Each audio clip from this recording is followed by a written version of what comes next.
Hey everybody, it's Rev Kimberly here again. I just finished working out a little bit and I'm wearing my Kung Fu t-shirt. I know some of you have asked me questions about the t-shirts that I wear. And so this is it, Five Animal Fist. What is the relevance of Kung Fu to Christianity or what we're going through right now? Well, there's a lot. Turns out there's a lot. You know, Kung Fu is a lot about circles and about yin and yang, and for every movement, there's a counter movement, and it's about internal peace and breath, and a lot of the stuff that we've talked about in church the last couple of weeks. So I am really grateful to be able to kind of connect my spiritual beliefs about Jesus, who I think is kind of like a kung fu sifu himself. To this physical practice. And it's kind of, I bet you some of you have stuff like this, don't you? Maybe you can write that in your comments. What is it that you do that that kind of maybe physically, or maybe it has to do with art or music or whatever, that that connects you even from a different philosophical place to your own faith journey and your faith and your understanding of God. It's been a week, hasn't it, since I last saw you? I think I last saw you guys on Sunday evening. And we are kind of, I guess, in the United States, getting ready to hit that apex. That's what we're told. And it seems like we're doing the right thing. Don't you guys think so? It seems like we're staying home, a lot of us, hopefully all of us that can. And those who can't are really working hard to make sure that the rest of us can. Isn't that interesting how that works? And as always, I just read from a friend of mine. She was actually my former sifu in Kung Fu, and she works in physical therapy at a rehabilitation center, and she was talking on Facebook just about the experience of what it's like to be working in healthcare right now, and the sadness and grief that she's already experienced, and that the people are experiencing, and the families that can't come visit their loved ones, and the ones who are really sick. It is quite something, and it makes me kind of wonder, why are we going to celebrate Easter again? Because it seems kind of far away from where we're at, and yeah, we're kind of privileged too in this country anyway, and a lot of Protestants are privileged because we haven't seen what a lot of the world has already seen in their lives. A lot of people who live in severe poverty or wartime, or live in places where they don't have medical systems that can support them, which is different than the reason why we're struggling so much. And so we're really privileged here, and to be able to go through Holy Week at this particular time as we move towards the cross, move towards the death of Jesus, celebrating the death of Jesus, and then move towards Sunday, towards the idea of resurrection. And it might be a little bit different for us this year. It might be maybe a little less exuberant and more reflecting, more contemplative. I'm kind of feeling more contemplative. I know usually I have a little more energy, right? And usually we do some silly stuff on these little times that I have with you. But today, and you probably do too. I feel the weight of what's happening.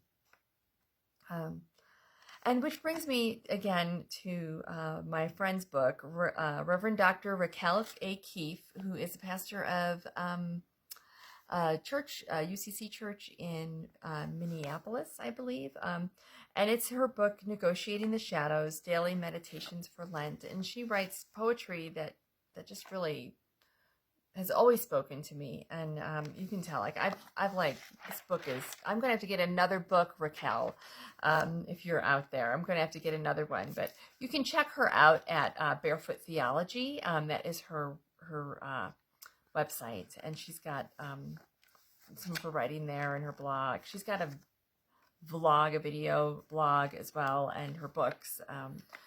really quite something. So here we have a reading from Isaiah and then a poem that she wrote that I wanted to share with you all. So get yourselves comfortable and maybe maybe take a breath.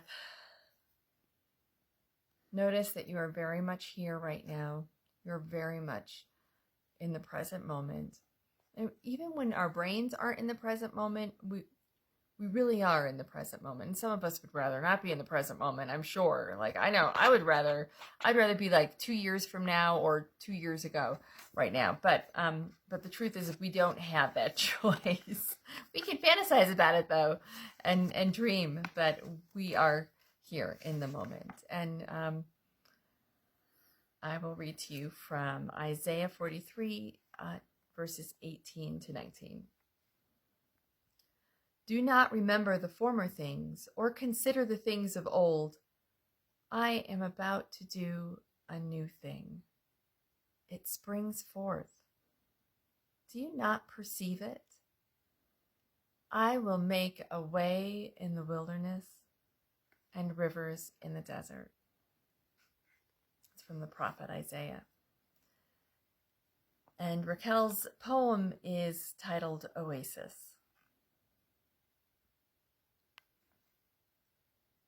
Trees shimmer on the far horizon. The smell of water floats on dusty air. My feet trudge through blistering sand. I wonder where this journey will lead. The desert, the wild places are full of shadows tantalizing with the promise of cool respite. But shade vanishes in the bright sun, and rest is an illusion of my own weary thoughts. Until it rains in the mountains and the cities, making rivers flow through the desert where only dry, dead ground had been just minutes before. I sit watching the ochre waters flow, mesmerized by the sudden power of gathering rain on its way to the sea, taking barren ground with it. I breathe the rhythm of the rushing rivers. The stillness of the hot sand holds me. Light fills me. Darkness leaves me. You entrance me with visions of what could be if I complete the journey through the dark, dry, broken, forgotten wilderness of my being. Peace falls on me with the first drops of desert rain. Life stirs. Endless, dusty miles burst into green, unexpected growth. Thriving, I rise and walk, discovering the horizon has moved closer. The sand no longer burns. I am where the journey ends.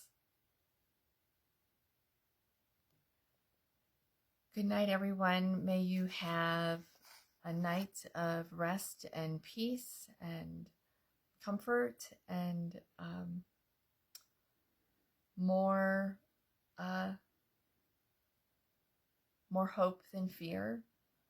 And if you don't have that, may you have people around you that can let you borrow their hope if you don't have it for yourself. Much love to each of you.